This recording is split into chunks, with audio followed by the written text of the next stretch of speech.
Så siger jeg velkommen til det her Fyn ude og hjemme, hvor vi er kommet hele vejen over til staden, som vi kalder Copenhagen, hvor vi befinder os på Hunters Weekend 69'er.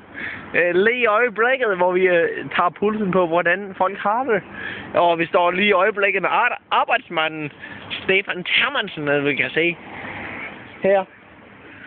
Og vi står som sagt på Ground Zero for the catastrophe of 2006. 7/ og det er sådan, det ser ud nu. Og vi ser, hvad synes du med, hvordan tager I det med, hvad de har gjort til stedet? Er det okay? Jamen, nu kan jeg ikke rigtig udtale mig. Altså, nu lige i øjeblikket kommer hooligans kørende i det er en rød Toyota Corolla. Nu er på arbejde. Det er hooligans. Det er ud over hele banen, mand. Nej. Og det er kørt lige igennem Ground Zero.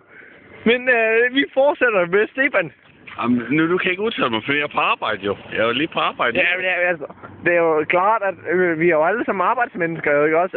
At den almene borger, der før har stået og dankeret den af i ungdomshuset på Hunters Way 69, er nu tvunget ud i arbejde, kan vi som se på Stefan Termansen. Se, det er altså ikke, det er svedperler, det driver ansigtet, kan man se. Vi zoomer vel lidt ind på ham, hvis han arbejder. Sådan. Og vi kan se her også. Det er typisk håndværks, de har der. Hvad er det her nu? Det som I kalder det. Hvad kalder I den her? Det kalder vi en brosten. Kalder I en brosten? Det er simpelthen... Altså, jeg har jo hørt den gå under navnet en Thomas Stock og en screwdriver nærmest. Det er jo altså håndværk. Så, men altså, vi kan jo tydeligt se, ikke også? Det er jo stadig fuldt i det herovre, jo. Det er jo ikke for sjov. Det er jo, altså, nu hvor jeg var rimelig tæt på, skal vi sige, ilden, som det er jo, men altså, det er jo arbejde jo, og jeg offrer mig gerne for sagen. Se hvor, det er jo smoking hot, kan man sige det. Jeg går lige væk igen, jo, fordi at jeg vil nærmest ikke komme til skade, jo, så står vi stadigvæk med beboeren Stefan Termansen for at få et objektivt indhold i det, han er udsat. Så vi tager igen.